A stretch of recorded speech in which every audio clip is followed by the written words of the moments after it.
한 신학생이 스폴전 목사님에게 목사님도 실망하신 적이 있으십니까? 질문했습니다. 스폴전 목사님은 적어도 나는 지난 20년 동안은 실망해 본 적이 없다. 그동안 하나의 중요한 원리를 내 삶에 적용하고 있는데 그 원리란 계속해서 주님을 바라보는 것이다. 나는 하루에 15분도 주님을 생각하지 않고 지나간 적이 없다. 그때부터 나는 실망을 모르고 살아왔다라고 대답했습니다. 그래서 스폴전 목사님은 매 순간 주님을 생각하고 바라보았더니 실망을 극복할 수 있게 되었다 고백했습니다. 신앙인들도 절망하고 실망하고 근심하고 염려할 때가 있습니다. 그러나 그때를 보면 주님을 생각하지 않았을 때였고 주님을 바라보지 않았을 때였습니다. 스폴전 목사님처럼 매 순간 주님을 생각하고 바라보았다면 실망을 극복했을 것입니다. 본문 말씀이 그 내용입니다. 바벨론으로 끌려가 폴로 생활하고 있는 이스라엘 백성들이 절망하고 낙심하였습니다. 27절에 내 길은 여호와께 숨겨졌다. 여호와께서 나의 억울한 사정과 고통을 보지 않으시고 외면하신다고 했고 내 송사는 하나님에게 벗어났다. 내가 아무리 호소하고 통곡해도 하나님은 들은 척도 아니하시고 무시하신다 했습니다. 백성들은 고통스럽게 비참하게 포로 생활하고 있는데 하나님께서 침묵하시고 외면하시는 것에 대해서 절망하고 낙심하고 있었습니다. 이사야 선지자는 절망하고 낙심하는 백성들을 영적으로 진단했습니다. 너희들이 절망하고 낙심하는 이유는 하나님이 어떤 분인지 모르기 때문이고 그 하나님을 바라보지 않기 때문이다. 그래서 이사야 선지자는 하나님이 어떤 분인지 28절에 영원하신 하나님, 창조주 하나님, 지혜가 무궁하신 하나님에 대해서 설명하면서 이 하나님이 어떤 분인지 안다면, 너희가 믿는다면 그 하나님을 앙망하라, 바라보라 권면을 했습니다. 그럴 때 낙심과 절망에서 벗어날 수 있다는 것입니다. 30절에 말씀합니다. 소년이라도 피곤하고 곤비하며 장정이라도 넘어지며 쓰러지되, 소년은 힘이 왕성한 청년을 말하고 장정은 기운이 좋은 남자를 의미합니다. 소년과 장정은 힘있고 강한 사람으로 같은 의미로 사용되었습니다. 그러니까 힘과 강함을 상징하는 소년과 장정도 30절에 말씀합니다. 피곤하다, 곤비하다, 넘어진다, 쓰러진다, 그렇게 말을 했습니다. 아니, 강한 사람들이 왜 넘어지고 쓰러지느냐? 외적인 것이 자기들보다 더 강하기 때문입니다. 외적인 사람, 외적인 환경, 사건, 문제, 일이 훨씬 더 강하기 때문에, 스스로는 감당할 수 없기 때문에 넘어지고 쓰러지는 것입니다.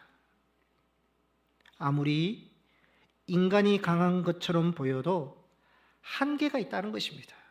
인간은 유한하다, 연약한 존재라는 것을 말씀합니다. 그러기에 너희는 여호와를 앙망하라 권면을 하고 있습니다. 지난 주일 말씀에서 이사야 선지자는 28절에서 여호와 하나님이 어떤 분인지 세 가지로 설명을 했습니다. 첫째, 영원한 하나님이다. 상대적으로 인간은 유한하고 변할 수 있다는 것입니다. 두 번째, 모든 것을 창조하신 창조주 하나님이시다. 인간은 만들어진 존재, 피조물이라는 것입니다. 셋째, 명철이 한이 없으신 지혜가 무궁한 하나님이시다. 인간은 무지하고 무식하고 알지 못하고 깨닫지 못하는 자들이라는 것입니다. 즉, 자신이 누구인지 아는 자만이, 자신의 연약함을 아는 자만이 하나님을 찾게 되어 있고 의지하게 되어 있고 하나님을 바라볼 수 있다는 것입니다. 이사야 선지자는 포로가 된 이스라엘 백성들에게 자신의 연약함을 보게 합니다. 너가 얼마나 연약한 자인지, 유한한 존재인지 봐라. 너희가 가나안 우상을 섬겨 범죄하여 하나님의 심판을 받아서 멸망받고 있는 것을 보고 인정해라. 범죄로 인한 지금의 고난과 고통도 인정하고 이 상황에서 바벨론을 향해 아무것도 할 수 없다는 그 절망과 낙심하고 있는 너희 자신을 바라보면서 하나님을 바라보고 하나님을 앙망하라는 것입니다. 여러분 자신의 연약함을 알고 인정할 때 하나님을 진심으로 바라볼 수 있다는 것입니다. 인생은 광야와 같다라고 합니다. 광야는 물과 음식이 귀합니다. 결핍, 부족함이 많습니다. 그리고 광야는 생존의 위험과 위기가 있습니다. 광야는 길이 정해진 길이 없습니다. 길도 방향도 모르고 미래가 불확실한 것이 광야입니다. 광야를 지날 때 고난과 괴로움과 외로움이 있습니다. 인생 역시요, 광야처럼 결핍이 많습니다. 생존의 위기와 위험이 있습니다. 내일을 알 수 없을 정도로 예측 불가능함 속에 살아가고 있습니다. 이 인생의 광야를 지나기 위해서 너희들이 붙들고 보아야 될 분은 목자이신 하나님, 목자이신 예수님이다. 그 목자를 바라보라는 것입니다. 포로가 된 이스라엘 백성들은 절망하고 낙심하였습니다. 강대국 바벨론에 대항할 수 없기 때문에 절망했고, 포로 생활이 고통스럽고 비참하기 때문에 절망했고, 미래가 보이지 않고 소망이 없기 때문에 절망하고 낙심했습니다. 그러나 이사야 선지자는 너희가 절망하고 낙심하는 그 순간에도 절망과 낙심만을 보지 말고, 환경만을 보지 말고, 너희가 이 상황에서 벗어나기를 원한다면 여호와를 앙망하라, 하나님을 바라보라고 권면을 하는 것입니다. 꿩을 사육하는 전문가가 있습니다. 꿩은 예민한 새라 소리가 난다든지 사람이 다가오면 하늘 위로 날아가는 본능이 있는 새라서 사육하기가 쉽지 않습니다. 그런데 이 전문가가 꿩을 사육하는 방법이 독특했습니다. 꿩을 넓은 평지에 풀어놓고 키웠고요. 날아가려면 어떻게 하려고 사육장의 담도 높지 않고 거물망도 없이 키웠습니다. 그런데도 꿩들이 사육장 밖으로 날아가지 않고 그 안에서만 지내는 것입니다. 이 전문가가 꿩을 사육하는 비결은요, 꿩에게 안경 형태의 가리개를 씌웠기 때문입니다. 꿩은 날아오르기 전에 반드시 하늘을 바라보는 습성이 있는데 가리개를 씌워서 시야를 차단시키니까요, 날 수 있는데도 하늘을 볼 수 없으니까 날지 못하는 것입니다. 시험과 유혹의 전문가인 사탄도요, 신앙인들에게 이 방법을 사용합니다. 사탄도요, 신앙인들의 영적 시야를 차단시킵니다. 위를 보지 못하게, 하나님을 보지 못하게 합니다. 행복, 건강, 성공, 안정, 그 속에서도요, 하나님만을 보지 못하게 하고요. 실패하고 아픔이 있고 고난이 있고 슬픔이 있고 갈등이 있고 괴로움이 있고 걱정이 있어도요, 하나님만을 보지 못하게 하는 것이 사탄의 전략입니다. 꿩이 하늘을 볼 수 있음에도 불구하고 시야를 가리는 가리기 때문에 하늘을 보지 못하고 날지 못하는 것처럼 신앙인도요, 세상과 성공에 묶이고 문제에 묶이고 절망과 낙심에 묶여서 시야가 가려져서 정작 보아야 될 하나님을 보지 못하게 하는 것입니다. 모든 성도는 모든 상황에서 못하게 하는 묶여있는 것 뜰에서 풀어져야 되고요. 보지 못하는 가리개를 걷어내고 눈을 들어서 하나님을 보아야 됩니다. 영적 시선을 하나님께 두어야 하는 것입니다. 이사야 선지자는 여호와를 앙망하라, 바라보라. 그 바라보는 자에게 어떠한 은혜를 베풀어 주는지 29절과 31절에 말씀합니다. 우리 21절 말씀을 보시면 피곤한 자에게 능력을 주시고 무능한 자에게 힘을 더하시고 31절에 오직 여호와를 앙망하는 자는 새 힘을 얻으리니 독수리가 날개치며 올라감 같을 것이요. 여호와를 앙망하는 자에게 어떠한 은혜가 있느냐? 능력을 주시고 힘을 주시고 새 힘을 얻게 된다고 말씀하고 있습니다. 여러분, 여호와를 바라보면요, 주께서 능력과 힘을 주신다. 절망과 낙심을 이겨낼 수 있는 힘을 주십니다. 그래서 여호와를 바라보면요, 인내합니다. 인내할 수 있는 힘도 얻게 되고요, 견딥니다. 견뎌낼 수 있는 힘을 얻게 되고 살아갈 수 있는 힘도 얻습니다. 여호와를 바라보면 사랑의 힘, 소망의 힘, 생각의 힘, 지혜, 믿음의 힘을 얻게 되는 것입니다. 제가 부목사로 사역할 때 40대 중반에 교구 여집사님이 한 말씀을 제가 아직도 기억하고 있습니다. 이 집사님은 정말 바쁘게 생활했습니다. 월요일부터 금요일까지 피아노 학원 운영하시고 토요일은 교회학교 문화교실 교사로 봉사하시고 수요 오전 예배 때는 수요 찬양단의 반주자로 봉사하시고 주일에는 교회학교 교사로 섬기시고 매일 새벽 기도에 나오셨습니다.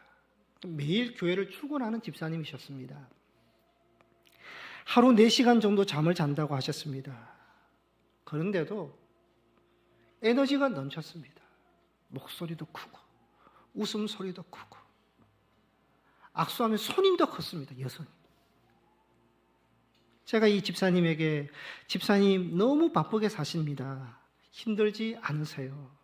물으니까요, 집사님이 제게 2가지 말씀을 하셨습니다. 목사님, 저는 계산하지 않습니다. 그랬습니다. 오늘 4시간 잤다, 3시간밖에 못 잤다, 잠자는 시간을 계산하지 않습니다. 일하는 시간, 봉사하는 시간, 오늘은 몇 시간째 교회에 있다는 것도 계산하지 않습니다. 교회 봉사를 몇 개 하고 있고 새벽 기도에 며칠째 하고 있다는 것도 계산하지 않습니다.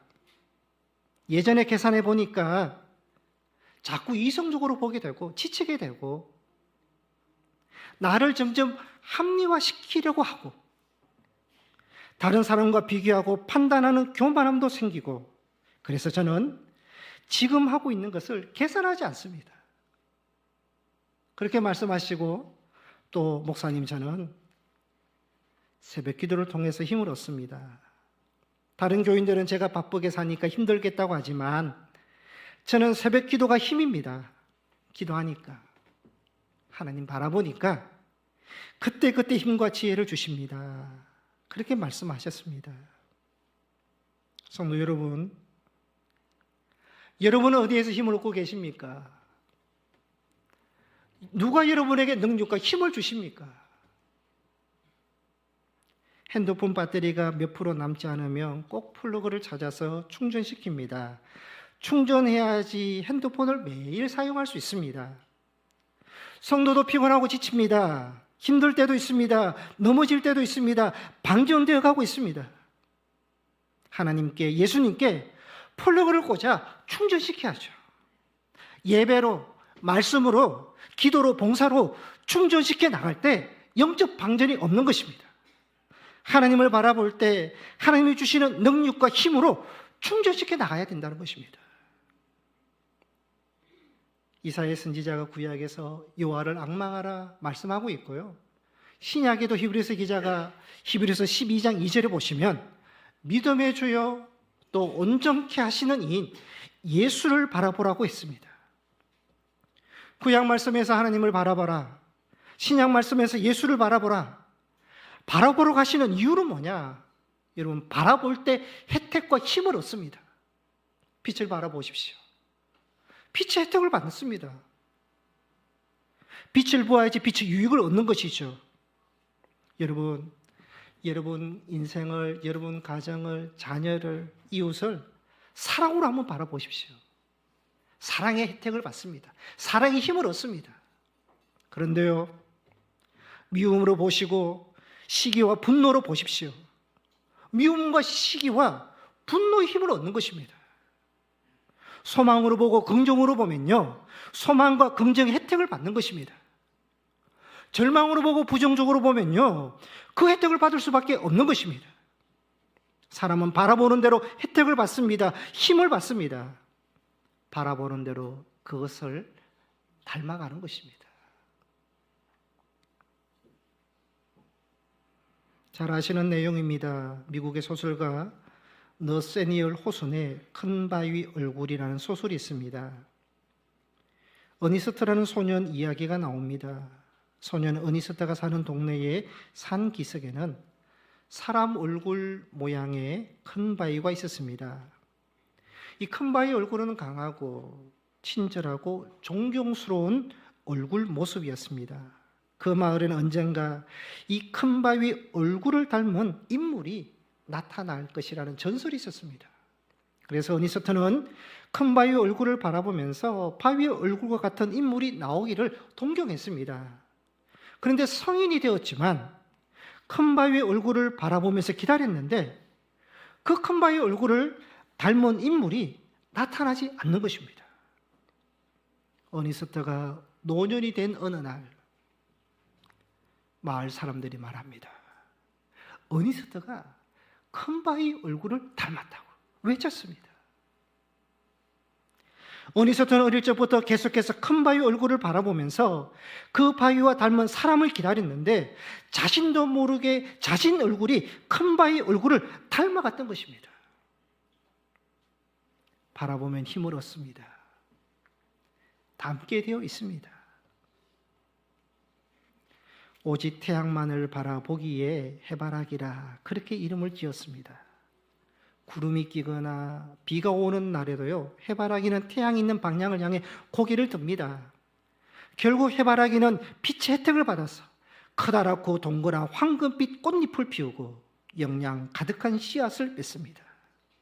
바라보는 대로 대상의 혜택, 힘을 받습니다. 뿐만 아니라 바라보는 대로요, 다른 것들이 밀려나게 되어 있습니다. 이번 빛을 바라보면 점점 어둠이 밀려갑니다. 여러분, 사랑으로 바라보면요, 사랑의 힘을 얻게 되니까 미움과 정오와 부정적인 마음이 밀려가는 겁니다. 반대로 미움으로 바라보십시오. 그러면요, 사랑과 긍정적인 마음이 밀려가 사라지는 것입니다. 믿음으로 바라보고 소망으로 바라보면 믿음의 힘, 소망의 힘을 얻게 되고요, 불신과 절망을 밀어낼 수 있는 것입니다. 그래서 우리가 하나님을 바라보고 예수님을 진심으로 바라보면요, 다른 세상 것들이 밀려나게 되어 있는 것입니다. 예수님을 바라보면 예수님의 속성이 우리 안에 들어옵니다. 사랑의 속성, 은혜, 기쁨, 평안, 긍정, 소망, 웃음, 감사가 들어오죠. 그것들이 들어오면요, 우리 안에 있는 미움이나 불안이나 걱정과 시기와 부정, 절망, 낙심들이 자동적으로 밀려가는 것입니다. 예수를 바라보고 능력과 힘을 얻고 밀려가면 우리 안에 변화가 일어나는 것이죠. 내적인 변화도 일어나고 외적인 변화도 일어나고요. 보는 눈, 시각이 달라지고 생각이 달라지고 마음이 달라지고 목적과 삶이 달라지는 것입니다. 본문 말씀에서 이사야 선지자는 포로가 된 백성에게 너희가 하나님을 바라보면 절망과 낙심에서 일어서게 된다는 것을 말씀하고 있습니다. 존 버년이 쓴 철로 역정은 주인공 한 크리스찬이 하나님 나라로 향해 가는 순례의 여정을 기록한 책입니다. 책 내용은 한 크리스찬이 성경을 읽고 복음을 깨닫습니다. 하나님 나라 천국을 향해 순례길을 떠납니다. 천국을 가는 순례의 여정이 끊임없는 유혹과 영적 싸움을 해야 했습니다.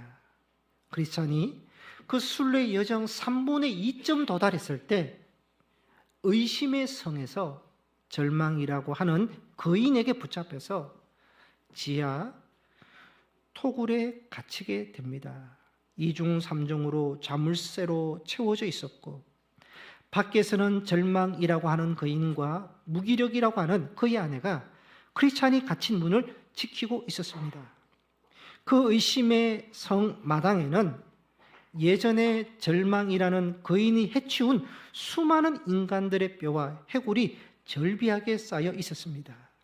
절망이라고 하는 거인이 크리스찬에게 이 뼈들은 너와 같은 순례자들의 것이다. 너 역시 의심의 성에 들어온 이상 다시는 나갈 수 없다. 그렇게 말합니다. 절망과 무기력이라는 거인 부부가 매일같이 크리스찬을 때리고 협박하고 크리스찬은 지하 토굴에서 영혼과 육신이 점점 약해져 갔습니다. 이들 부부가 요구한 대로 절망과 무기력에 점점 빠져가고 있었습니다. 어느 날 저녁에 크리스찬은 지친 몸을 간신히 세워서 하나님께 기도하기 시작합니다. 기도가 새벽까지 계속되었습니다. 날이 셀 때에 크리스찬은 갑자기 자리를 박차고 일어서서 큰 소리로 부르짖습니다. 내가 너무 어리석었어. 멍청하게 이런 냄새 나는 의심의 방, 절망의 방에 누워있다니. 그리고는 자기 주머니 안에 있는 작은 열쇠 꾸러미를 하나 찾습니다. 그 열쇠는 과거에 전도자라는 사람이 자기에 준 하나님 약속이라는 열쇠였습니다. 때마침 밖에서 문을 지키고 있던 절망 거인과 무기력 안에는 잠들이 있었습니다.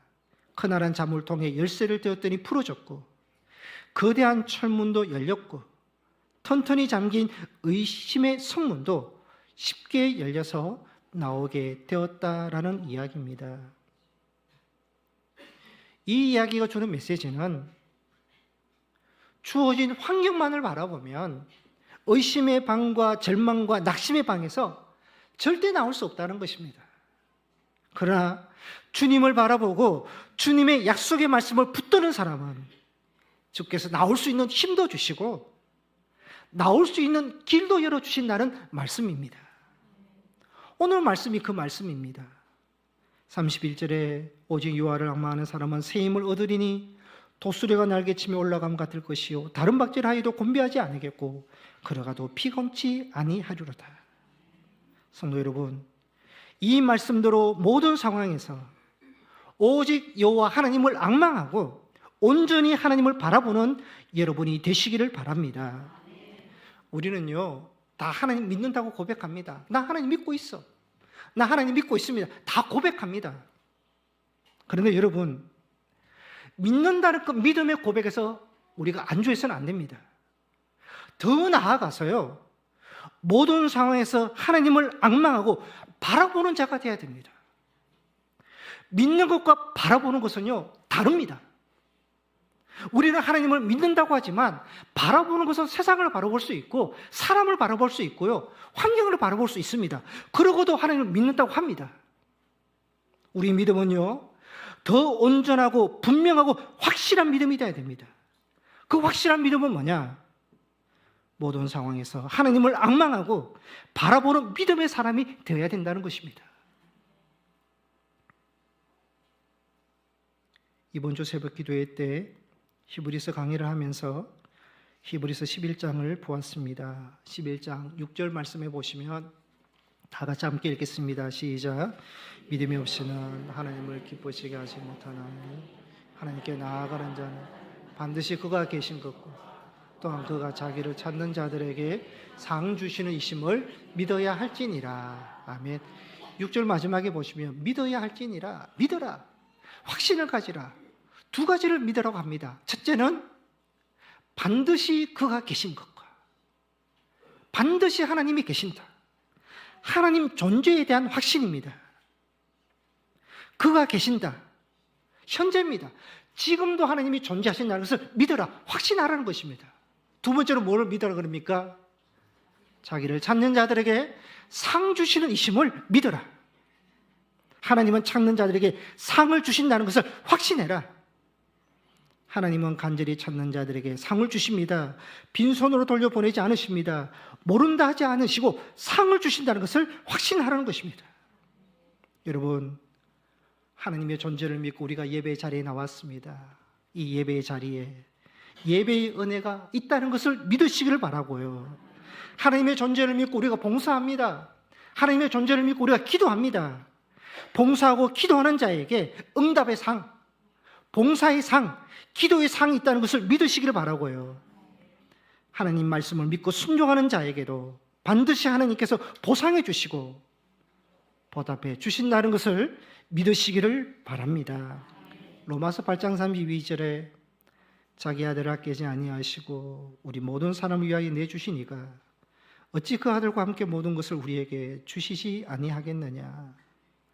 성부 하나님께서 외아들 예수 그리스도를 우리를 위하여 주셨는데 우리에게 주시지 않을 것이 무엇이 있겠느냐?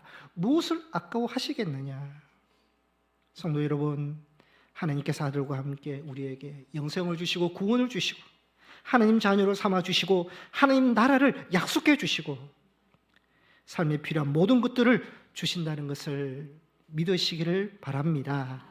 우리 하나님은 믿는 자들, 하나님을 바라보는 자들에게 최고의 것, 좋은 것을 주시기를 좋아하시고 주시면서도 기뻐하시는 분이십니다. 모든 상황에서도 하나님을 믿고 그 하나님을 확신하고 하나님을 바라보는 여러분이 되시기를 축복합니다.